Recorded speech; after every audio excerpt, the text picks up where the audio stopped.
हम लोग श्रीमद् भागवतम के तीसरे स्कंद के 19वें अध्याय के 17वें श्लोक से आगे पढ़ रहे हैं। इससे पहले कि मैं भागवतम में प्रवेश करूं, मैं एक भगवान के नाम और भगवान के नाम के महत्व को समझने के संबंध में एक कथा सुनाना चाहता हूं। बड़ी सुंदर कथा है। वैष्णव समाज में एक कथा प्रचलित है। तो उसमें हुआ ये कि एक गुरु जी थे, वैष्णव गुरु थे, और उनसे एक शिष्य ने पूछा कि मुझे सबसे गुह्य भजन का रहस्य बताइए। तो उन्होंने कहा हरे कृष्णा कृष्ण कृष्ण हरे हरे, हरे राम राम राम हरे हरे। तो बड़ा खुश हुआ। जब वह गुरु के आश्रम से बाहर गया तो देखता है कि एक धोबी, वह भी हरे कृष्ण मंत्र बोल रहा है। यमुना जी के साइड में एक लड़की है जो गोबर थाप रही, वह भी हरे कृष्णा बोल रही है। और एक ड्राइवर जो है वह भी हरे कृष्णा बोल रहा है। तब उसके मन में संदेह हो गया कि भाई ये क्या है, सीक्रेट दी तो सबको पता है। ये सीक्रेट सबको पता है, सब लोग हरे कृष्ण कर रहे हैं, वृंदावन तो सब करते ही हैं। तो उन्होंने कहा कि गुरुदेव ये कैसा सीक्रेट आप दिए हैं हरे कृष्ण मंत्र का, ये तो सब लोग करते हुए दिख रहे हैं, हमें तो कोई इसमें विशेष नहीं लग रहा है।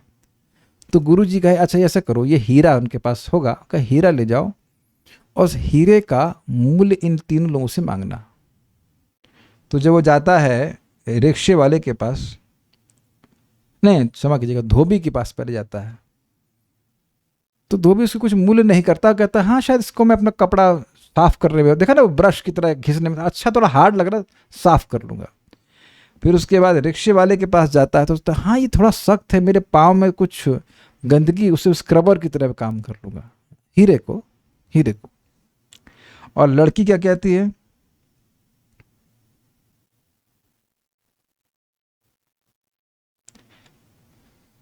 कहने कि इस मैं हीरे का उपयोग अपने जो गोबर थाप रही हूँ उसको छुड़ाने के लिए मैंने उपयोग ना कुछ। हाँ, तो अब आप देख रहे हैं कि हरे कृष्ण मंत्र लोगों के पास उपलब्ध है, इसका मतलब यह नहीं है कि वो महत्व समझ रहे हैं। और यही बात श्रीला भक्ति सिद्धांत ठाकुर जी कहते हैं कि हमको शास्त्र से भगवान की नाम की महिमा बारंबार सुननी होगी, तब व्यक्ति को विश्वास होगा। क्योंकि देखिए ऐसे नहीं समझ में आता है कि एक बार हरि बोला तो इसके बराबर अब करोड़ों करोड़ों अश्वमेध यज्ञ भी नहीं है। परम पूज्य राधा गोविंद महाराज जी अजामिल कथा के प्रसंग में बोलते हैं कि कई बार जब हम नाम की महिमा सुनते हैं तब हृदय में धीरे धीरे वो बात धंसती है। धस is a very nice word, धंसना समझ ना, जैसे लाइक जमीन में कोई धंस जाए, नहीं लाइक निकले नहीं बाहर वहां से। और एक बात और भी समझ लीजिए, मान लीजिए कि आपका विटामिन डी कमजोर है थोड़ा शरीर में, तो क्या आप क्या खाएंगे कि विटामिन डी बन जाए? हैं भिंडी? विटामिन डी की सप्लीमेंट, यानी कि ये बाहर से ही लेना पड़ेगा, अंदर से नहीं बनेगा। एक बात करें धूप, हाँ चलो धूप भी मान लीजिए, धूप है सप्लीमेंट, वो बाहर से आएगी ना। अंधेरे में रह करके तो हम नहीं कह सकते कि हमारा विटामिन बढ़ जाएगा, फिर आपको थकान लग जाएगी, ये लगेगा वो लगेगा। तो ये जो श्रद्धा भगवान की है, इसका इंजेक्शन लेना ही पड़ता है, रेगुलरली लेना पड़ता है। आपको भी और मुझको भी, मेरी भी श्रद्धा बढ़ रही है जैसे मैं श्रीमद् भागवतम बोल रहा हूं, और आपकी भी बढ़ेगी जैसे आप सुन रहे हो। इज नॉट कि मैं आप पर कोई उपकार कर रहा हूं, बल्कि आप उपकार कर रहे हैं कि आ रहे हैं तो मैं कुछ बोलने का मौका मिल रहा है, नहीं तो फिर कुछ बातें करता है और बातें करते, इससे हमारी श्रद्धा का विकास नहीं होता। और ये आप नोट कर लीजिएगा, ये बातें बड़ी सिंपल हैं लेकिन एकदम नोट कर लीजिएगा। जब भी लगे कि भक्ति नहीं हो पा रही है, उसका क्या कारण है? श्रद्धा कमजोर है, बस खत्म। क्योंकि अगर श्रद्धा है किसी चीज में तो वो करेगा जरूर। जैसे मैं भक्तों को बता रहा था कि शायद ही जीवन में आपकी ट्रेनें छूटी होंगी, एक आध दो कभी जीवन में छूट गई हो, नहीं तो कभी छूटती उठती नहीं है, क्योंकि बड़ी श्रद्धा है, वहां पहुंचेंगे तो बड़ा लाभ होगा, ये जो भी कुछ है। तो श्रीमद् भागवतम को सबसे सुंदर गिफ्ट क्या देती है? श्रद्धा रतिर भक्तिर अनुक्रमशिति। भक्तों के संगत में आकर आप भगवान के बारे में सुनते हैं तो फिर श्रद्धा अपने आप बढ़ने लगती, कुछ करना नहीं पड़ता। जैसे कि आप विटामिन की सप्लीमेंट्स लेते हैं तो अपने आप उसके बाद बस खा लीजिए, उसका तो कुछ करना नहीं है, वो अपने आप जो कुछ कार्य करना है वो करेगा। और ये आप जादू देखेंगे, सभी भक्त लोग सत्यापित करेंगे, जिनको अभ्यास रोज सुनने का है उनके लिए सुबह उठ के जप करना, इट कैन कभी कभी संघर्ष हो सकता है, लेकिन जब करना है या नहीं करना है ये कोई ऑप्शन नहीं होता। एक वक्त से मैं समझा रहा था, कह रहे थे वो चाचा जी बीमार थे, अस्पताल में थे, तो हम 16 माला नहीं कर पा रहे थे। हमने कहा हम तो खुद ही अस्पताल में थे हमारा तो खुद ही सर्जरी हुई थी, तो हम कैसे कर पा रहे थे? क्या मेरे लिए कठिन नहीं होता? अरे बड़ा कठिन था भाई, कहीं स्थान करके भक्तों को बुलाया, आओ जाओ जूम पे आ जाओ, कोई बचाओ। हमारे भक्त एकदम देवी देवता के समान है, सब तुरंत, अरे प्रभु जी कठिनाई में तुरंत आ जाते 4-5 लोग बचाने के लिए। मुझे पता है कुछ मन में किए, कुछ बड़ा कष्ट था भाई, लेकिन कर तो लिए ना। मेरी माँ याद है, मेरी माता जी का 250 ग्राम का ट्यूमर था, ऑपरेशन से पहले 51 माला करके गई थी, and at that time she was not initiated but very enthusiastic. श्रद्धा बहुत थी, श्रद्धा होगी तो व्यक्ति करेगा, ये सीधी सी बात है, और श्रद्धा का कोई और तरीका नहीं है। और एक और बात समझ लीजिएगा, आपके व्रत से भी काम नहीं चलेगा। बहुत से लोग व्रत लेते, मैं 16 माला करूंगा, उससे भी काम नहीं चलेगा। देखेंगे कि श्रद्धा डाउन हो जाती है, फिर नहीं कर पाते। तो ये मैं दोष नहीं बता रहा हूं, देखिए दोष नहीं बता जा रहा, ऑब्जर्वेशन बता जा रहा है, जो हुआ सो हुआ। अब आप देख लीजिए कि हमको हर दिन क्लास सुनना है, और आप देखिए इट डजंट मैटर, हमारा ये भी एक्सपीरियंस है, कभी कभी 10, 15, 20 मिनट भी क्लास हुई है, उसके बाद भी वही रिजल्ट मिलता है उत्साह का, जो हम पूरा 1 घंटे के बाद करते हैं। ये एक अद्भुत प्रोसीजर है, और ये शास्त्र वचन है। श्रीपाद शंकराचार्य जी बोलते हैं, एक श्लोक, और जहाँ तक समझता हूँ चाणक्य पंडित जी बोलते हैं, रोज एक श्लोक का विचार जरूर होना चाहिए, क्योंकि एक ही श्लोक आपके जीवन को चेंज कर सकता है। अगर आप लोग को याद हो तो कल हम लोग को कल नहीं परसों कि हमने एक बहुत बड़ी शिक्षा ग्रहण करी थी कि भक्त की इंटेंशन होनी चाहिए भगवान सुखी हो जाएं। हाँ, एक भक्त ने कल उस दिन प्रश्न किया था कि अगर कुछ भौतिक मांग रहा है तो क्या वो भक्ति कर रहा है? इस पे कुछ डिस्कशन छूट गया था। देखिए, वास्तविक रूप से वो भक्ति नहीं कर रहा है, क्योंकि इसको प्रहलाद महाराज कहते हैं, वह व्यक्ति क्या है? वणिक है। आप किसी सब्जी वाले कपड़े वाले के पास गए और उसने आपको छोले ऑफर किया, आप छोले पे खाएंगे क्या, या आप चाय पियेंगे क्या, या थम्स अप पियेंगे क्या? तो इसका मतलब वह नहीं है कि वह आपसे प्रेम कर रहा है, वो बिजनेस कर रहा है। लेकिन भगवान फिर भी स्वीकार करते हैं, भाई भगवान की भक्ति कर रहे तो अच्छी बात है, लेकिन वास्तविक भक्ति, अफेक्शन, लव का मतलब वही है कि व्यक्ति निस्वार्थ भाव से करे। लेकिन भक्ति जैसी भी हो वैसे करे तो फायदा ही होगा, क्योंकि एक और अमेजिंग बात है, चैतन्य चरितामृत में वर्णन आता है कि जैसे व्यक्ति भगवान की सेवा करता जाता है, वह और अधिक अधिक पवित्र होता जाता है। Every time you contact Krishna you getting purified. अब अग्नि का संपर्क करेंगे तो जलेंगे ही ना, तो ऐसा नहीं कि नहीं जलेंगे, तो अल्टीमेटली शुद्ध हो ही जाएगा। लेकिन really that intention to please Krishna selflessly is bhakti. असली वाली भक्ति जो है वो वही है कि व्यक्ति भगवान को संतुष्ट करना चाहे और बदले में कुछ ना चाहे, और इसी में वो सबसे अधिक संतुष्ट होगा। बाकी पढ़ते हैं, हिरणाक्ष भक्त नहीं था, उसने किया क्या था हम भूल गए, क्या कह रहा था, एक दिन हो गया ना, छूट गया वहीं पे।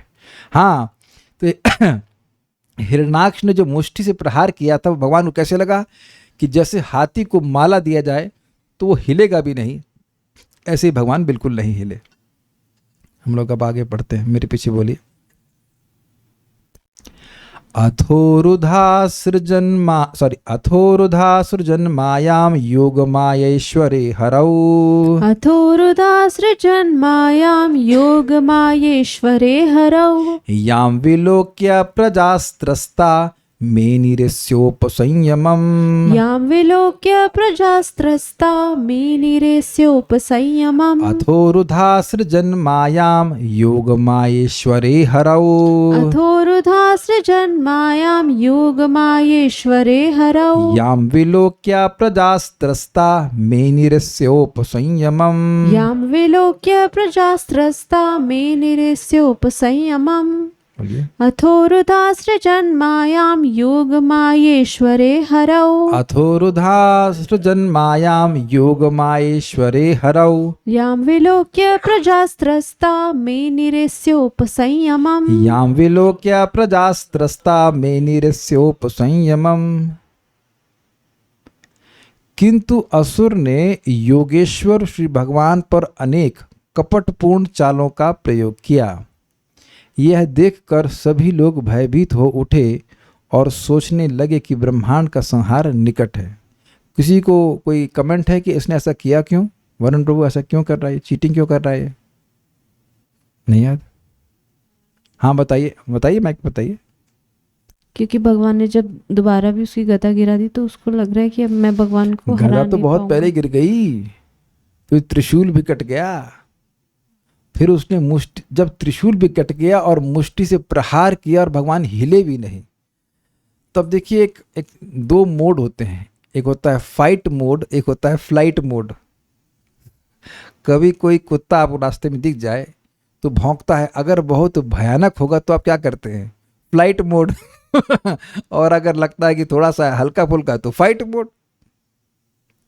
आज हम बड़े प्रसन्न थे, आज हम जब सुबह मंगल आरती जा रहे थे तो कुत्ते भौंक रहे थे। हमने कहा इनको, पहले मेरे मन में संकल्प आता था कि मैं छड़ी रखूंगा और उसको उनको एटलीस्ट डराऊंगा। आज मैंने सोचा यार इनको मैं रस दे सकता हूँ, रस समझते हैं मुझे कुत्तों वाला, that will be nice, then they will become my friends. अरे अरे मैं तो सूरज सर्वभूता नाम की तरफ जा रहा हूँ। मैंने कहा जो भौंक रहा है उसको भोजन देने के बारे में सोच रहा हूँ। मैंने कहा वाह वाह, very good very good. Genuinely मैं सोच रहा था इनको कुछ खिला देता हूँ तो ये लोग पहचान जाएंगे कि दोस्त है। दोस्त है, परेशान नहीं करे। और संकल्प हमको बड़ा अच्छा लगा, संकल्प बड़ा अच्छा। नहीं नॉर्मली हमारा संकल्प ये होता है कि ईटा लेके मतलब एटलीस्ट डरा दें, भगा दें, लेकिन हमको बड़ा अच्छा लगा, वाह वेरी गुड। एनीवेज, तो हम क्या बात कर रहे थे, हाँ तो अब ये भागा क्यों, क्योंकि अब समझ गया कि शक्ति से तो हम डायरेक्ट तो नहीं लड़ सकते हैं, छुप के लड़ेंगे। ओके। अथ तदंतर, मतलब भगवान पर मुष्टि प्रहार करने के बाद योग माया ईश्वरे, योग माया के स्वामी हरऊ भगवान हरि पर उरुधा मायाम असृजत, अनेक प्रकार की कपटपूर्ण चालों को उस दैत्य ने प्रकट किया। अब आप ये बताइए कि भगवान के आगे ये योग माया शब्द लगाने की क्या जरूरत है? कोई गैस कर पा रहा है कि ये शब्द भागवत में यहाँ पे क्यों रखा गया है? आपके मन में क्या आ रहा है, जरूरत की थी ये विशेषण भगवान के आगे लगाने की क्या जरूरत थी कि वह योग माया के ईश्वर? अब तो मैंने एकदम खोल दिया, अब तो बहुत आसान है। निश्चय माता जी हाँ हाँ कर रही हैं, इसका मतलब समझ में आ गया उनको। यस, क्योंकि हिरण्याक्ष माया कर रहा था तो योग माया मतलब वो स्वामी तो वही है प्रभु। यस यस, मायापति को माया दिखा रहा है। यानी कि क्या फायदा होगा, जैसे हम कहें कि मैं अब सूर्य को दीपक दिखा रहा हूं। भाई प्रकाश का स्वामी कौन है? सूर्य है।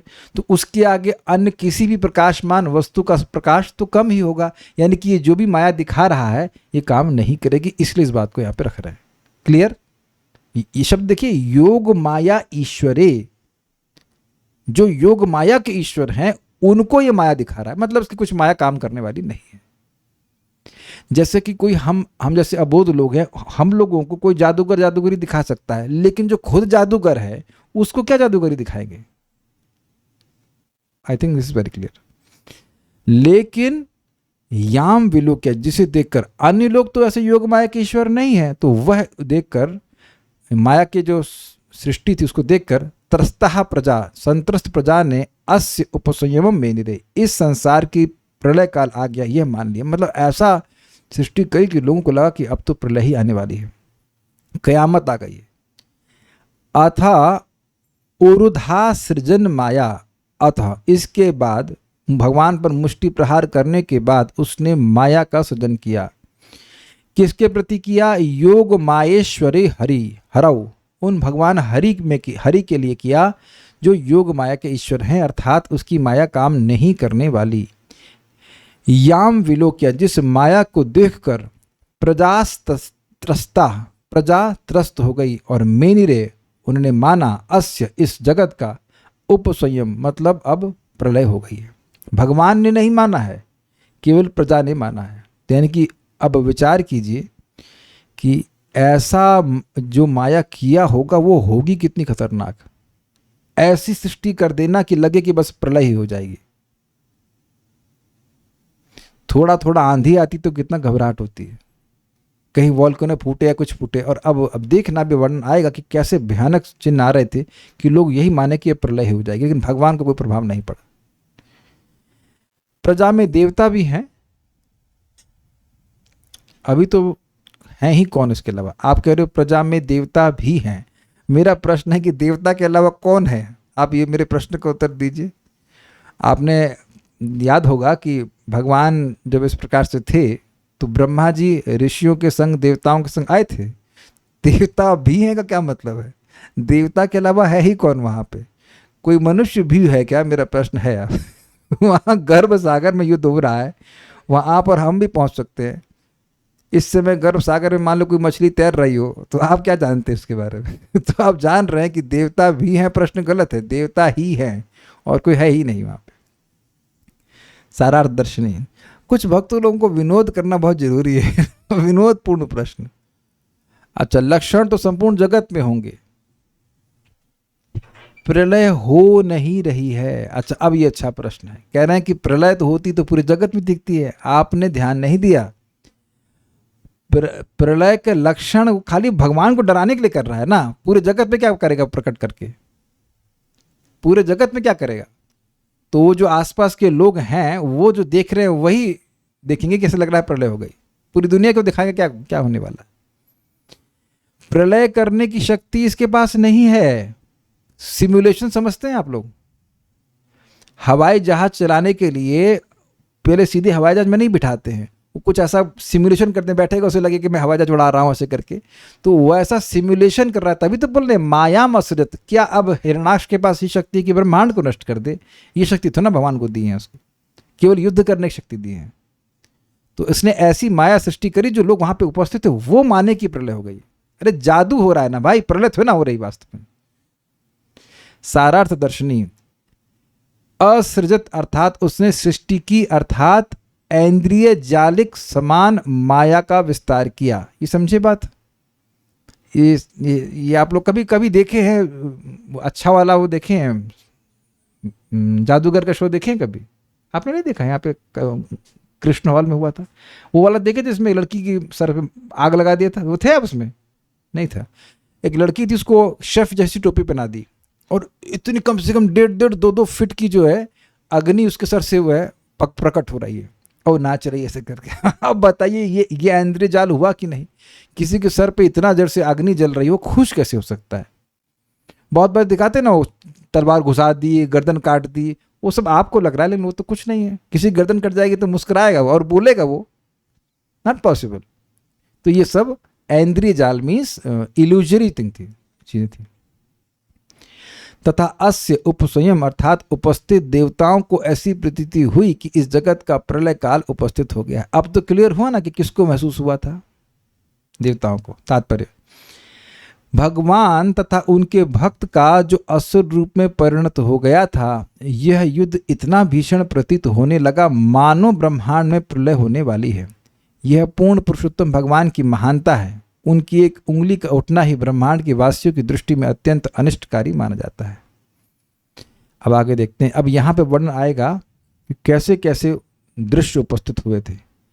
प्रववुर्वायवश्चण्डास्तमः पांसवमेरयन्। प्रववुर्वायवश्चण्डास्तमः पांसवम् एव एरयन्। दिग्भ्यो निपेतुर्ग्रामाणः शिपेणैः प्रहिता इव।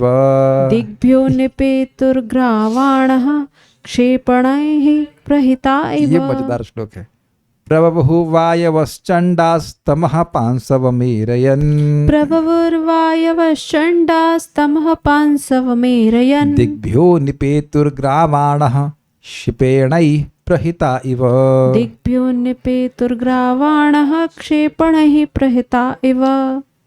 प्रववुर्वायवश्चण्डास्तमः पांसवमेरयन्। प्रववुर्वायवश्चण्डास्तमः पांसवमेरयन्। दिग्भ्यो निपेतुर्ग्रावाणः क्षेपणैः प्रहिता इव। दिग्भ्यो निपेतुर्ग्रामाणः क्षेपणैः प्रहिता इव। ये मजेदार है। सभी दिशाओं से प्रचंड वायु बहने लगी और धूल तथा उपल वृष्टि से, उपल मीन्स ओले है ना, अंधकार फैल गया। प्रत्येक दिशा से पत्थर गिरने लगे मानो वे मशीन गनों द्वारा फेंके जा रहे हों। अब ये चैट जीपीटी का उपहार है। वे मशीन गन से गोलियां निकलती हैं, है ना कल्याणपुर? गलत तो नहीं कह रहे हैं, लेकिन इसमें विजुलाइज कर दिया गया कि मान लीजिए कि मशीन गन से पत्थर निकल रहा हो, तो कुछ विजुलाइजेशन हो रहा है। दिशाओं से हवा बह रही है और सब तरफ धूल धूल हो जा रहा है। यह देखे हैं कभी कि धूल से अंधकार होता है? बहुत धूल उड़ जाती तो कुछ दिखाई नहीं पड़ता। अब अंधकार हो सकता है भाई सूरज हो, और इस समय अभी शाम नहीं हुई है, अभी और बातें आएंगी इसमें। लेकिन वो धूल की वजह से अंधकार व्याप्त हो जाता है, मीन्स जो विजिबिलिटी है वो डाउन हो जाती है। जैसे कि रेगिस्तान में खूब धूल उड़ती है तो वो विजिबिलिटी नहीं दिखाई पड़ती, विजिबिलिटी नहीं होती है, तो वो कह रहे हैं धूल की वजह से। और अब एक अमेजिंग बात है, एक तो कहीं से दिखाई नहीं पड़ रहा है और हर तरफ से पत्थर चल रहे हैं, और पत्थर भी गोली की स्पीड से। इसीलिए प्रभुपाद क्षेपणे का अनुवाद आचार्यों ने किया यंत्र, और प्रभुपाद हमें समझाने के लिए एकदम बढ़िया अनुवाद किए, मशीन गनों द्वारा फेंके जा रहे हैं। मशीन गन तो उस समय होती नहीं थी, तो हमारे समझ में आ जाएगा कि अब मशीन गन बहुत बड़ी बात है भाई। देखिए मशीन गन और नॉर्मल गन में बड़ा अंतर है। तो मशीन गन की जो क्या कहते हैं उसको, बैरल होता है वो मोटा होता है और उसकी स्पीड जो होती है वो और तेज होती है, दौड़ दौड़ दौड़ दौड़ दौड़, आप जानते हैं उसको कैसे निकलती है। तो इस प्रकार से पत्थर गिर रहे हैं। क्या ये भयानक होगा कि नहीं होगा, ये बताइए आप। वहाँ कोई मतलब व्यक्ति होगा तो निश्चित रूप से भयानक होगा, लेकिन भगवान को कोई डर नहीं लग रहा है। ये है रियली बहुत भयानक स्थिति है। हमको कोई हमारे आज ही आने वाली थी क्या, आज ही आंधी आने वाली थी क्या? अच्छा आई नहीं तो हमारे नीचे प्रभु जी रहते हैं, वो भेजे कुछ डिजास्टर मैनेजमेंट की तरफ से कोई मैसेज आया है कि 31 तारीख को आज और कल बहुत आंधी आएगी, बारिश आएगी, तो इनके नहीं आया शायद। भगवान ने मैसेज चेक करेंगे तो भेजेंगे नहीं आया तो खैर जो भी है आई है आपके यहाँ। अच्छा हमारे यहाँ तो नहीं आई। एनीवेज, तो अब कभी भी आप देखिए आंधी में थोड़ा थोड़ा बस धूल उठती है, लेकिन ऐसा कोई मशीन गन की तरह पत्थर आए तब। इवन आप ये देखिए कि वज्रपात और आंधी से हम लोग डर जाते हैं, उससे अधिक हम लोग कुछ नहीं देखे हैं, एटलीस्ट अपने जीवन में नहीं देखे। तो इस प्रकार की ये घटना असुर सृष्टि किया मशीन गन से। चंडा वायवः प्रबभुः, भयानक हवाएं बह रही थी। चंड समझते हैं यहाँ प्रचंड, चंडी। पांसु मतलब होता है धूल। पांसव धूलि के उड़ने से तमह एरयन, अंधकार फैल गया, ये भी स्पष्ट है। दिग्भ्य क्षेपण, क्षेपण मतलब होता है फेंकना, तो क्षेपणे मतलब क्षेपण के द्वारा यानी मशीन गनों से, सभी दिशाओं से मशीन गनों से प्रहिता इवा, फेंके गए के समान ग्रावाणः निपेतु, पत्थर गिरने लगे। अब इवा कहने का मतलब क्या है? देखिए स्पीड इतनी तेज थी कि लग रहा था कि कोई यंत्र से फेंका गया है। मैं कुछ नहीं करना चाहते हैं ऐसा, लेकिन आप कोई छोटा सा पत्थर ऐसे फेंक दीजिए तो उसको देख करके नहीं लगेगा कि आप यंत्र से फेंके या गन से फेंके। आप गोली ही ले लीजिए, सब करना मत, मैं हमारी इमेजिनेशन की बात कर रहा हूँ। एक गोली लीजिए ऐसे किसी को मार दीजिए तो उतना उसको नहीं लगेगा, लेकिन अब अगर मशीन गन से गोली जाएगी जरा विचार कीजिए कि लगेगा कितना। कुछ आप समझ पा रहे हैं बात? अब मैं यही सब समझा रहा था कि आप एक एक श्लोक पे विचार करेंगे तो इट्स वेरी बड़ा बात खोलता है एक श्लोक। आप विचार कीजिए कि विचार क्या कीजिए, आपने अनुभव किया होगा कितने लोगों ने वो गुब्बारे फोड़ने वाला गेम खेला है कभी? आप खेले मेले में आपने?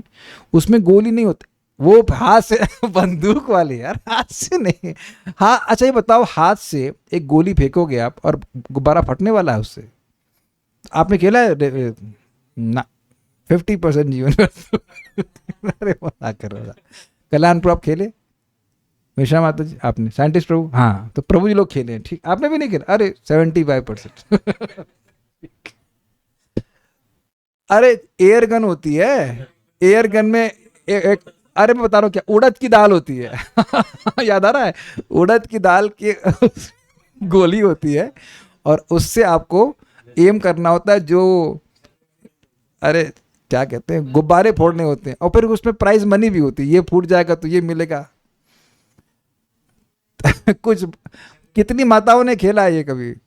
ये सब नहीं नहीं तो चलाया कहीं गोलियां होती हैं, कहीं उड़द की दाल होती है। तो अब वो उड़द की दाल भी उड़द की दाल खेला था। मे बी इट वाज छर्रा, मुझे उड़द की दाल लग रहा होगा, लेकिन जो भी है। लेकिन अगर किसी के आप पास से भी लग जाएगा, चोट लग जाएगा। मैं एक सच्ची घटना बता रहा हूँ, गौशाला में ये बंदर वंदर को भगाने के लिए एक एयर गन थी, आपको पता होगा। तो एक बार शायद सिक्योरिटी था ना, उसने ऐसे हाथ रखा, उस पर सफाई करा और वो चला दी, तो फाड़ दिया था ऐसे कुछ, हाथ फट गया था। तो मैं बोल रहा हूँ कि एयर गन में कोई ताकत ज़्यादा नहीं होती है, उसकी गोलियाँ बहुत छोटी छोटी, पेल्टर्स बोलते हैं उसके, वह भी हाथ फाड़ दे रही है। अब यहाँ पत्थर वो इतनी स्पीड से आ रहा है जैसे मानिए कि मशीन गन से आ रहा हो, तो वो कितना आहत कर सकता है, लेकिन भगवान को कोई कठिनाई नहीं है। तो अब भगवान ने बड़े बड़ी समस्याएं सॉल्व करी हैं, तो आप थोड़ा विचार कीजिए कि आप ऐसे किसी व्यक्ति की पूजा नहीं कर रहे हैं। What a troublesome situation. और एक बात और भी जो मैं समझ पा रहा हूं, ये केवल मतलब ऐसा नहीं कि आपको लग रहा है,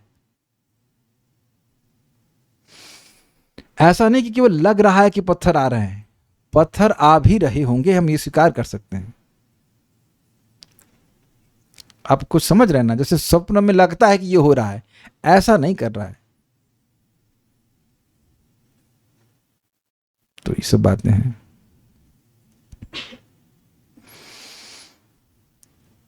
ओके, सो हम लोग अब ये तो फोटो समझ ही गए आप। श्रीधरी, तेज आंधी के कारण धूलि के भर जाने से अंधकार छा गया और लग रहा था जैसे क्षेपणी यंत्र के द्वारा दिशाओं से पत्थर फेंके जा रहे हों। कई दिशाओं से था। अब एक और विचारनीय बात है, मान लीजिए एक दिशा से होता तो आप दूसरी दिशा में भाग जाते, लेकिन हर दिशा से तब कहाँ भागेंगे। तो आप देख रहे हैं कि एक एक पॉइंट जो सेट कर रहा है ये मुश्किल है इसको। एक तो विजिबिलिटी जीरो हो गई, दिखाई कुछ पड़ नहीं रहा है, और सब तरफ से पत्थर चल रहे हैं। आगे देखते हैं। अब ये बड़ा इंटरेस्टिंग है। द्यौर नष्ट भगणा भ्रौगैः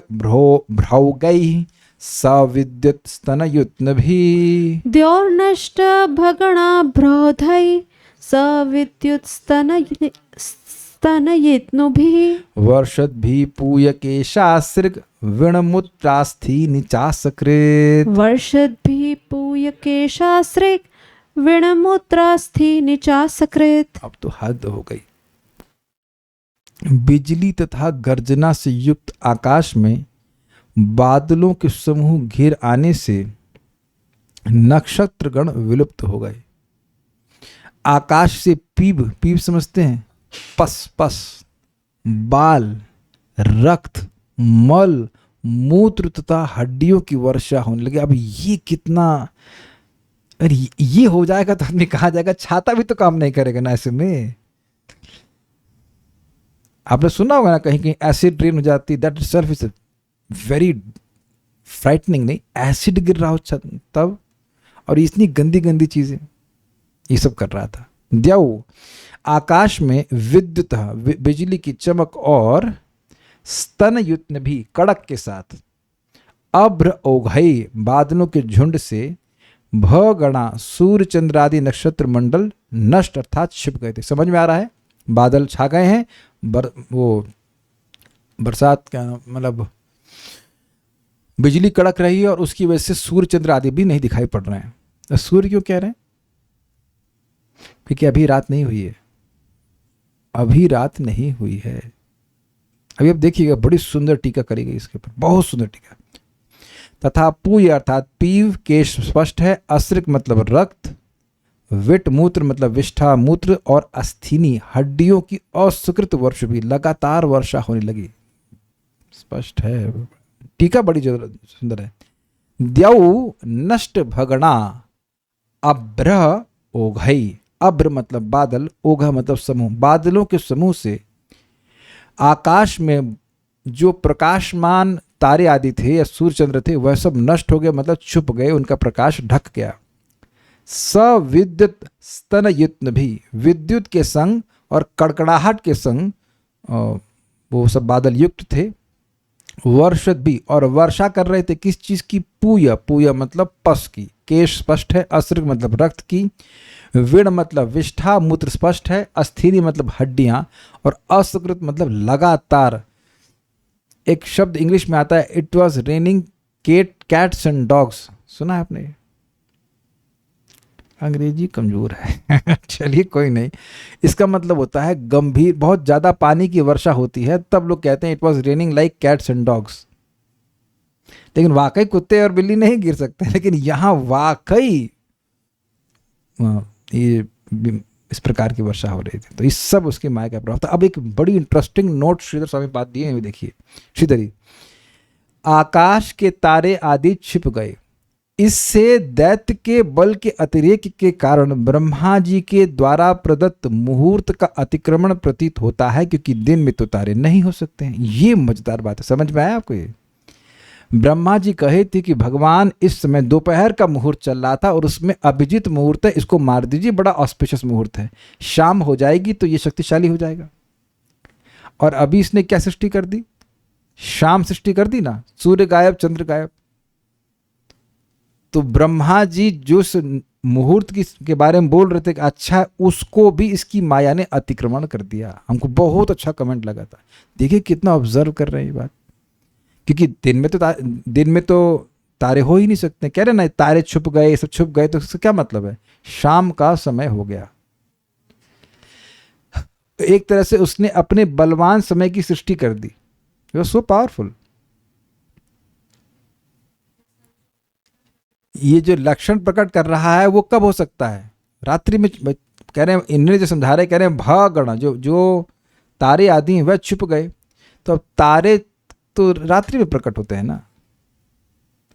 तो रात्रि और भगवान से प्रार्थना करी थी गई थी दोपहर में इसको मार दीजिए, तो उसने टाइम काइंड ऑफ चेंज सा कर दिया। और इसमें ऐसा हो सकता है जैसे राहु तो करता ही है, राहु करता है ना सूर्य ग्रहण, तो सूर्य ग्रहण के आप समय देखिए ऐसा लगता है कि शाम हो गई। कभी कभी तारे भी दिखने लग जाते हैं, तो इस राहु ऐसा कर सकता है, तो ये तो और भी शक्तिशाली हैं, तो इन्होंने ऐसा कर दिया। आगे देखते हैं। गिरयः प्रत्यदृश्यन्त नानायुधमुचो नघ।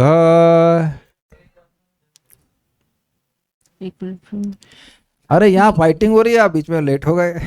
गिरयः प्रत्यदृश्यन्त नानायुधमुचो नघ। गिरयः प्रत्यदृश्यन्त नानायुधमुचो नघ। दिग्वाससो यातु धान्यः शूलिन्यो मुक्तमूर्धजा। दिग्वाससो यातु धान्यः शूलिन्यो मुक्तमूर्धजाः। हे अनग विधुर, पर्वतों से नाना प्रकार के अस्त्र शस्त्र निकलने लगे और त्रिशूल धारण किए हुए नग्न राक्षसनियां अपने खुले केश लटकाते हुए प्रकट हो गईं। कितना डरावना होगा। अनग, हे विदुर जी, नाना आयुध मुचह, अनेक प्रकार के अस्त्र शस्त्रों को छोड़ते। मुंच मुंच सुना है कहीं? कृष्णा प्रभु कहाँ सुना है मुंच मुंच? पूतना, यस, उसका क्या मतलब है? छोड़ रहे लेकिन नहीं छोड़ा, तो मुंच मतलब छोड़ना, मुच्च छोड़ रहे, छोड़ते हुए गिरया पर्वत, यानी कि पर्वतों से अस्त्र शस्त्र निकल रहे थे। अब प्रश्न है कि पर्वत कहाँ से आ गए? अरे जब अस्त्र निकालने वाले पर्वत प्रकट हो सकते हैं तो पर्वत भी तो हो सकते नहीं, सॉरी, जब पर्वतों से अस्त्र निकाल सकता है तो पर्वत भी सृष्टि कर सकता है। पर्वत उसने सृष्टि कर दी। मूर्ध जा का मतलब बाल कैसे हुआ बताइए? मूर्ध मतलब होता है सर, और मूर्ध ज मतलब जो सर से उत्पन्न होते हैं। तो आपके सर से क्या उत्पन्न होता है? हम सबके सर से, अगर मेरे तो अब कम हो रहे हैं लेकिन आप लोगों के सर से हो रहा है ना बाल, तो मूर्धज मतलब होता है सर के बाल, जो सर से उत्पन्न होते हैं। बालों को मुक्त बिखेरे हुए। अब हम कुछ कहना चाहते हैं, हम कुछ कहेंगे। बालों को मुक्त आप समझ रहे हैं मैं क्या कहना चाहता हूं? मूर्धजा, बालों को मुक्त बिखेरे हुए, शूलिन्या, त्रिशूल लेकर, दिग्वाससा, घूमती हुई नग्न, दिग्वास मतलब जो खाली दिशाओं को कपड़ा पहनी हुई थी, घूमती हुई नग्न, यातु धान्य प्रत्यदृश्यन्त, राक्षसियां दिखाई देने लगी। एक बात तो हम भाई बोलेंगे तो अपराध हो जाएगा, लेकिन मेट्रो में तो बहुत देखने को मिलता है, सब बाल फैला करके चलती हूँ। पता नहीं क्यों एकदम ये परंपरा कहाँ से आ रही है। एक्चुअली देखिए बात बहुत गंभीर है। एक तो है, अभी वेदवादिनी बता रही है कि नेगेटिव एनर्जी अट्रैक्ट कर रही है, और हमें क्षमा कीजिएगा लेकिन ये सही आचरण को, सही चरित्र को नहीं सूचित करता है एक स्त्री के लिए।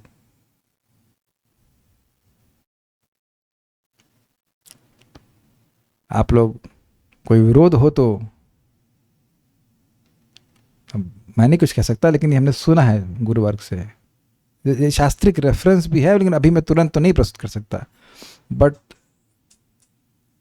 एक बात जो हमने सुनी है और वो ये थी कि उस समय माता द्रौपदी के बाल खुले थे, उस खुले बाल को देखकर ही वासना जागृत हो गई थी दुर्योधन की। तो जो खुले बाल लेकर के घूम रही हैं कोई भी, तो उनकी इंटेंशन क्या है उसमें हम कुछ कमेंट नहीं करना चाहते हैं, बट इट्स वेरी ऑब्वियस।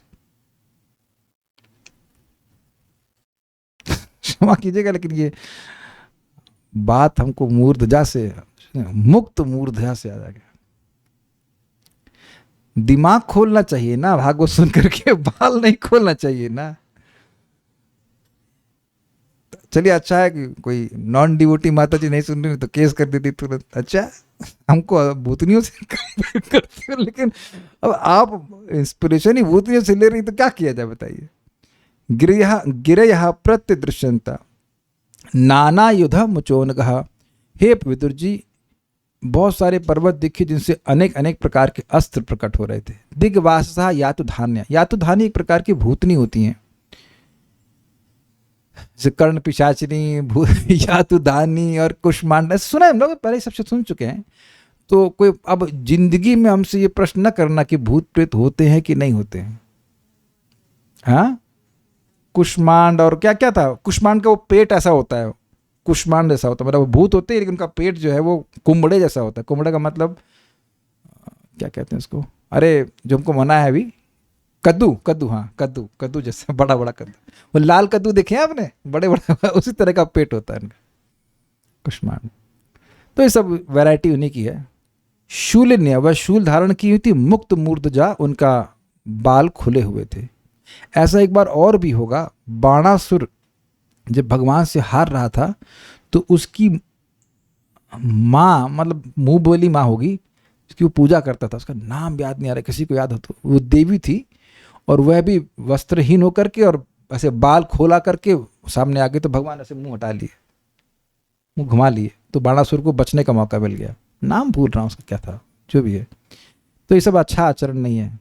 नंग तंग घूमना और बाल खुला घूमना, ये सब ये असुरों की वृत्ति है, ये बातें हम बोल रहे हैं। ठीक है, हम बस 2 श्लोक हैं, इसको पूरा करके रोकेंगे। बहुवीर यक्ष रक्षोभि पथ्य अश्वरथ कुंजरैः। बहुभिर्यक्ष रक्षोभिः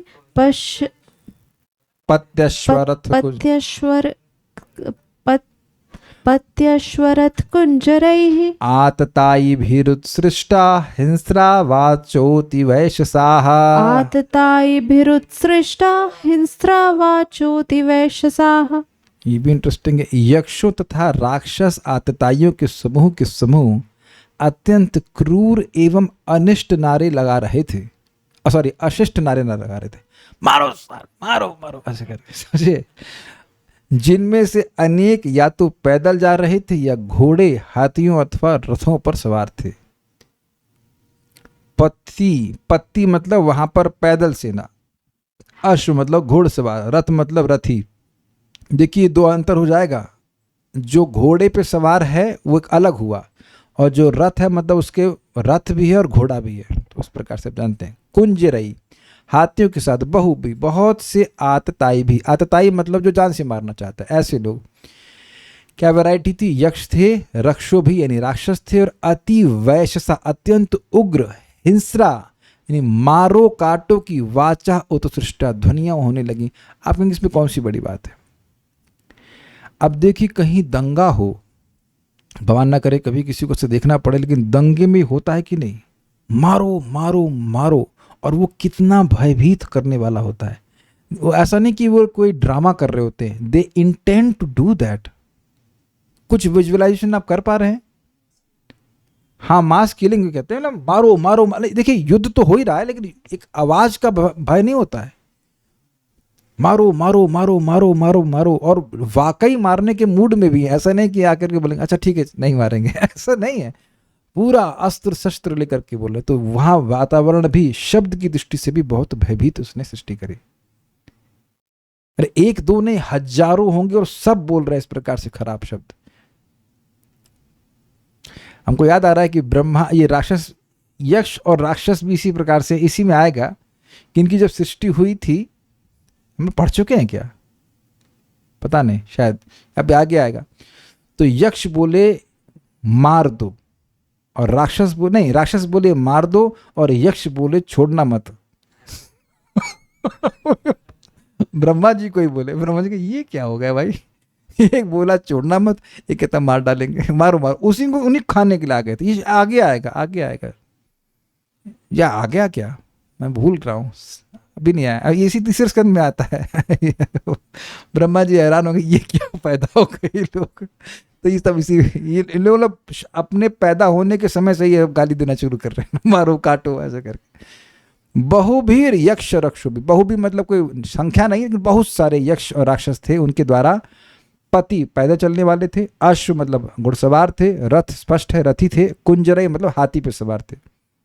इन सभी आतताइयों के द्वारा उत्सृष्टा सृष्टि की जा रही थी। बोला जा रहा था क्या, हिंस्रा वाचो अति वैश्वसा, अत्यंत क्रूर शब्द बोले जा रहे थे। चांद से मार डालेंगे, ये कर डालेंगे, मार डालो ऐसे करके। आखिरी श्लोक, प्रादुष्कृतानां मायानां आसुरीणां विनाशय, प्रादुष्कृतानां मायानाम् आसुरीणां विनाशय, सुदर्शनास्त्रं भगवान् प्रायुङ्क्त दयितं त्रिपा।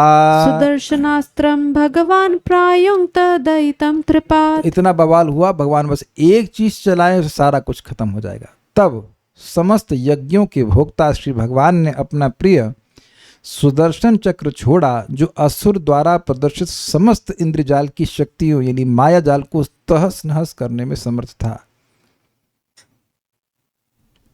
कुछ ग्रहण हो रही शिक्षा, माया के अनेक स्वरूप, लेकिन सॉल्यूशन केवल एक, सुदर्शन चक्र। ऐसे ही परम पूज्य राधानाथ महाराज इस बात को बिल्कुल स्पष्ट कहते हैं, माया के पास अनेक अनेक ट्रिक हैं और वो हमारी हमारी जो भी क्षमता उसको उड़ाने में समर्थ है, लेकिन केवल दो चीज़ों का उपयोग करें हम, संग शरण लेंगे तो माया को पार चले जाएंगे। क्या है? वैष्णवों की संगति और भगवान का नाम। और उसमें भी देखा जाए तो वैष्णवों की संगति की वैष्णव संगत होगी तो नाम जब तो हो ही नहीं लग जाएगा अपने आप। These two things Maya can not defeat. Maya इनको ऐसे ही नहीं हरा सकती, जैसे अभी आपने देखा सुदर्शन, अकेले सुदर्शन सारी माया पे भारी पड़ रहा है। एक भक्त हमको आज पूछे कि हम इतना कुछ सुनते हैं, डाइजेस्ट कैसे करें? सिंपल, गोलियां खानी है आपको 16, हरे कृष्णा कृष्णा कृष्णा हरे हरे, हरे राम राम राम हरे हरे। इतना बात आप समझ लीजिए कि कृष्ण का नाम सूर्य के समान है और सूर्य को अंधकार कभी हरा नहीं सकता। इसीलिए हम बार बार भक्तों को बोलते हैं और पीछे ही लगे रहते हैं। अगर हमारे सामने जाते हैं तो हम पीछे लग जाते हैं कि माला हो रही है कि नहीं हो रही है। ये मेरा काम ही है पीछे लगना, because once that is done you will see. एक भक्त हमको बोल रहे थे कि प्रभु जी हमको समझ में आ रहा है कि जगत बाथरूम के समान ऐसे निकल के बाहर निकलना चाहिए, सफा होकर के। हाँ अच्छी बात है। और कह रहे तब ये बात तब अधिक समझ में आती है जब सुबह उठ के जब करते हैं। हमने कहा ऐसे समझिए कि आप बाथरूम में घुस गए, आपके पास साबुन भी है, लेकिन भगवान पानी नहीं खोलेंगे जब तक आप जप नहीं करेंगे। परम पूज्य राधा गोविंद महाराज समझाते हैं कि भगवान अंदर ही बैठे हुए, सुना होगा आपने, बड़ा सुंदर बात, अंदर ही बैठे, सारे ज्ञान के स्रोत हैं, लेकिन खाने पीने का ज्ञान दे देंगे, लेकिन ये जगत का स्वरूप जो है वो दुखमय इत्यादि वो तब तक नहीं देंगे जब तक आप जप नहीं करेंगे। तो जब करेंगे तो अपने आप ये बोध होने लगता है कि जगत एक्चुअली हम टाइम वेस्ट कर रहे हैं, भगवान की भक्ति करके ही सुखी हो सकते हैं। ये this is Maya, is it not? जगत दुखमय है लेकिन लग रहा है सुखमय है। तो ये सारा इंद्रिय जाल जो है वो नष्ट हो जाता है नाम के प्रभाव से।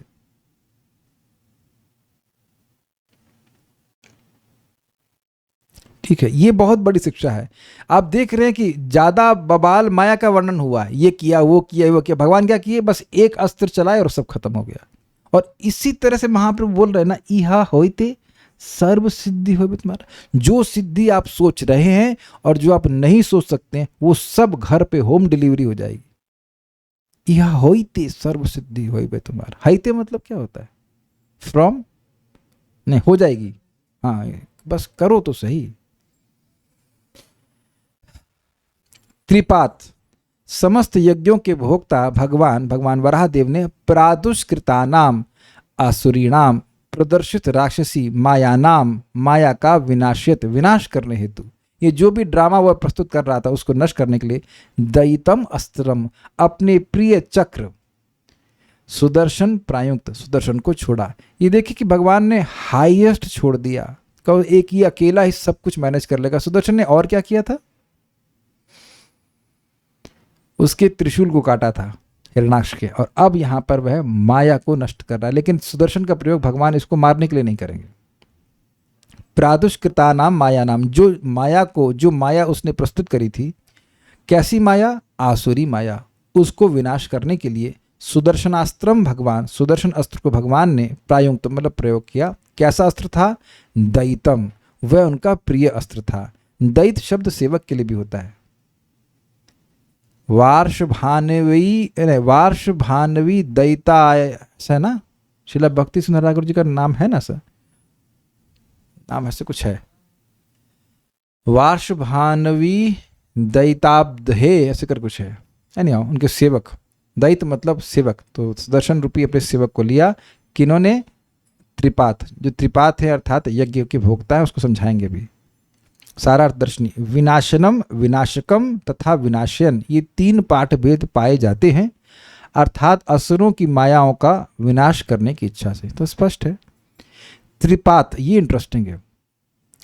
तप, सत्य और दया, ये 3 पाद या अंग जिसके हैं वह त्रिपात कहलाता है, अर्थात यज्ञ मूर्ति वराहदेव।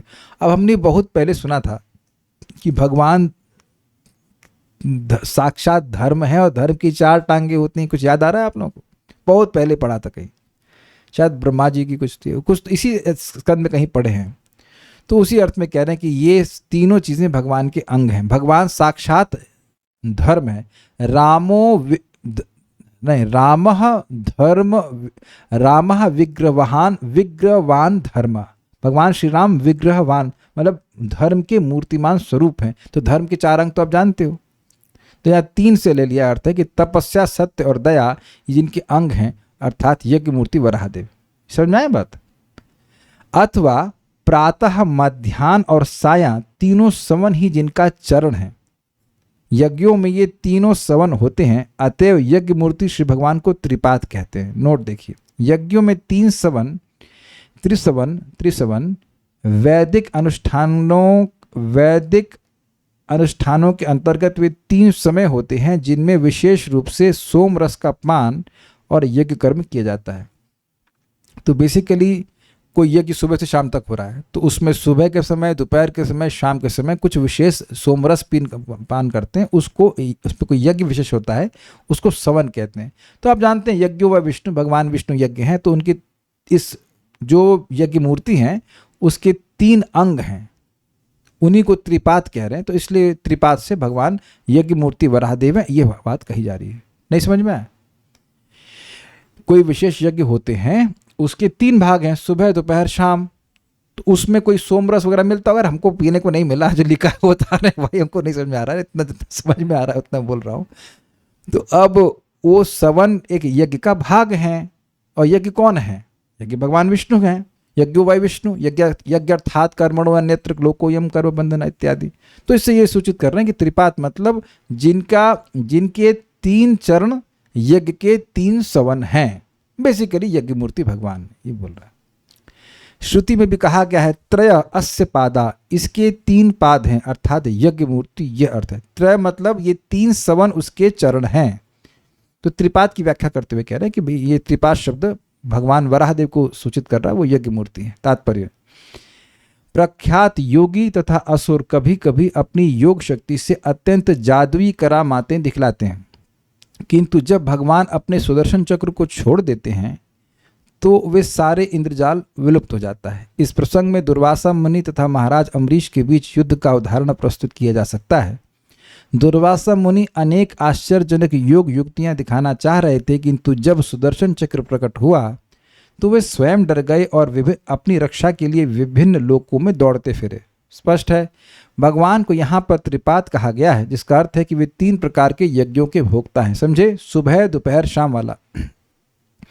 भगवद गीता में भगवान ने स्वयं इसकी पुष्टि की है कि वे समस्त यज्ञों, तपों और तपस्याओं के भोक्ता हैं। कौन सा श्लोक है? कृष्णा प्रभु 5 पॉइंट लास्ट याद है? भोक्ताराम यज्ञ तपसाम सर्वलोक महेश्वरम सुहृदम सर्वभूतानाम ज्ञात्वा माम शांति मृच्छति। भगवान 3 प्रकार के यज्ञों के भोक्ता हैं। भगवद गीता में आगे यह भी वर्णन आया है कि द्रव्य, ध्यान और चिंतन के भी यज्ञ होते हैं। द्रव्य यज्ञ, क्रिया यज्ञ और ज्ञान यज्ञ, ये चौथे अध्याय में वर्णन था। जो ज्ञान योग तथा कर्म मार्गों पर चलने वाले हैं उन सबको अंततः परमेश्वर के पास जाना होता है, क्योंकि वासुदेव सर्वमिति स महात्मा सुदुर्लभ, समस्त वस्तुओं का परम भोक्ता परमेश्वर ही है। समस्त यज्ञ की यही सिद्धि है। Point is very simple. यज्ञ मतलब भगवान को संतुष्ट करने के लिए क्रिया होनी चाहिए, और जब वह उद्देश्य पता होता है तो वो सिद्धि प्रदान करने वाला है। एक भक्त ने शुरुआत में एक प्रश्न किया था, कह रहे हैं कि कभी कभी भगवान से आसक्ति होती है बट भौतिक इच्छा जाती नहीं, इसलिए मांगता है, फिर उसकी क्या स्थिति है? ये आप समझे। मैंने बोला था कि देखिए अंतर है इसमें। जब आप अपने हृदय के अनर्थों से जूझ रहे हैं तो चाहते क्या हैं? आप ये चाहते हैं कि आपका हृदय शुद्ध हो जाए। तो क्या ऐसी अवस्था में आपको अकाम नहीं कहा जाएगा? देखिए, दुख अपने को किसी चीज से नहीं मिल रहा है, केवल वासना से मिल रहा है। स्वीकार है ना? वासना ना हो तो कोई दुख नहीं है। मेरा बहुत बड़ा नुकसान हुआ कल, पता है। मैंने 1 करोड़ रुपए का जॉब छूट गया मेरे से। मैं एप्लीकेशन देने गया था दिल्ली में, नहीं मिला, मुझे रिजेक्ट कर दिया। आपको स्वीकार करेंगे आप? हमको अहंकार में नहीं बोलेंगे, कुछ इच्छाएं आती ही नहीं है। ये हो कहें और ये नुकसान हो गया अगर वो शराब की बोतल टूट गई, तो ये नुकसान तो आपका कभी नहीं होने वाला ना। ये इच्छा ही उदित नहीं हो रही ना। ऐसा नहीं कि मैं अहंकार में कुछ बह रहा हूं, आप लोग भी तो कुछ इच्छाएं तो गायब ही हो गई ना। मैं इस बात को बोल के रुकूंगा, पर श्रीमान परमात्मा प्रभु ने बड़ी अच्छी बात बोली कि जब हम भगवान के सामने जाते हैं तो भगवान हमको भी देखते हैं और हमारी वासना को भी देखते हैं। अब मैं इसको आगे डेवलप कर रहा हूँ। जैसे आप वैद्य के पास जाते हो तो वो आपको भी देखता है और आपकी बीमारी को भी देखता है, और वो निर्णय कर लेता है कि इसका इलाज हमें कैसे करना है। इसीलिए भगवान के सामने जाना चाहिए। ये पता नहीं आप समझ रहे हैं कि नहीं समझ रहे। भगवान के सामने जाना चाहिए। भगवान हमारी दयनीय स्थिति को देख रहे हैं। और क्या आप लोग कभी ऐसा अनुभव किए हैं, कोई कुत्ता होता है उसके शरीर पे रोग हो जाता है, वो आप कुछ करते नहीं हो, केवल देखने से मन में कितनी दया आती है, जबकि हम लोग है नहीं दयालु, बट उस दृश्य को देख करके, जबकि कुत्ता kind of is adjusting to his suffering. I am using the word again, the dog has kind of adjusted to his suffering situation. वह अपनी दुखमय स्थिति में एडजस्ट हो गया है, और हमारी स्थिति भी ऐसी ही है। लेकिन जब भगवान के सामने जाते हैं तो भगवान देख रहे हैं ये कितना अविद्या में पड़ा हुआ है, ये मेरा जीव है, मेरा बेटा है, जो भी मेरा सेवक है। वो बहुत बड़ी बात है कि भगवान के सामने अब जा रहे हैं, प्रणाम कर रहे हैं, तो भगवान के संकल्प बड़े अच्छे निकल जाते हैं। यही बात परम पूज्य वृंदावन चंद्र महाराज समझा रहे थे कि आप जब मंदिर में जाएं तो कम से कम ऐसा जरूर रखें कि जहां तक भगवान की दृष्टि है वहां पे जरूर सामने आ जाएं। मैं समझा पा रहा हूं आपको? इस समय तो मंदिर के प्रशासन ने इतना सुंदर कार्य किया है, इसकी कोई हम प्रशंसा, मतलब हम शब्द ही कम है हमारे पास। पहले तो स्टॉल थे, अब तो पूरा खोल दिया है। आप बाहर भी खड़े हो, मान लो पूरा मंदिर भरा है, तब भी भगवान की दृष्टि गेट तक जाती है। दिस अमेजिंग ना। राधा श्याम सुंदर तो छुप जाते हैं कुंज में, तमाल के पेड़ में, लेकिन गौर निताई और कृष्ण बलराम भी, हाँ कृष्ण बलराम जी, गौर निताई तो बिल्कुल खोला। जो सबसे अधिक कृपालु वो तो देख रहे हैं, सारे पतित लोग इधर आ जाओ, इधर आ जाओ। You can pay obeisances from outside also. Please जाइए, जाना जो लोग नहीं जा रहे हैं, मतलब जिस भी मंदिर में जाएंगे, दिस इज वेरी, देखिए आपका एक अनुभव होगा। मेरा अनुभव है, एक व्यक्ति हमसे कुछ सहायता मांगने आए और मांगना चाह रहे दोपहर में, और सोने का समय, तो मैं गमछे में आ गया था, मैंने कंबल ओढ़ लिया था, लेकिन फिर भी वो पहुंच गए यहाँ पे। तो फिर मैंने बात किया, कुछ समझे। फोन पर बोलते तो मैंने कहा अरे हम बाद में बात करेंगे, ऐसा आप लोग भी करते हो। लेकिन जब सामने व्यक्ति आ जाता है तो आप समझिए कि कोई संबंध नहीं होने पर भी व्यक्ति कुछ सहायता करता है। अग्रीड। और जिनसे आपका, मेरा, हम सबका शाश्वत संबंध है, उनके सामने जाएंगे, कितना दया होती है। और एक बात बोल के और मैं और रुकूंगा। महाराज समझा रहे हैं, परम पूज्य राधा गोविंद महाराज समझा रहे हैं ये 10th कैंटो की कथा में, कि देवता लोग सब भगवान के पास क्यों गए। माता पृथ्वी गौ के रूप में रो रही हैं, परेशान है, फिर वो ब्रह्मा जी के पास गई। ब्रह्मा जी सारे देवताओं को लेकर भगवान के पास क्यों गए? श्वेत द्वीप के पास गए ना, तो वहाँ पे क्षीर सागर के इस तरफ। आप यह भी कह सकते थे कि अपने घर में वो ध्यान कर लेते, लेकिन भगवान के घर जाने से भगवान उसको और विशेष सुनते हैं कि देखो ये कितना परिश्रम करके आए हैं हमारे घर पे। ये पॉइंट है। ऐसे तो बहुत सब जगह हैं, लेकिन ये पॉइंट भी बहुत जरूरी है। अगर घर मंदिर पास में है तो जाना चाहिए, नहीं तो घर महाराज समझाते हैं घर में भी भगवान को रखना चाहिए, देखना चाहिए। भगवान देखने का बड़ा प्रभाव होता है। मैं एक और बात बोल देता हूँ, अगर लाइक रियली बच्चों को देख देख कर ममता नहीं होती है क्या? हाँ, कह दीजिए कि नहीं होती। वो भगवान बनाते भी आपके जैसा है ना, थोड़ा आपके जैसा, थोड़ा पत्नी जैसा। ये क्या कर, ये एक और रहस्य है ना, अंदर ही आंखें बच्चे पिता पे डाल दिया और गाल मम्मी पे डाल दी ना, पता नहीं क्या करते हैं भगवान। लेकिन ये और माया करते हैं, उनको देख देख के देखो ये मेरे पे गया है। पता नहीं कहाँ जाएगा वो, लेकिन अभी तो लग रहा है। सो यू सी, देखने का बड़ा प्रभाव है। ये बात समझिए।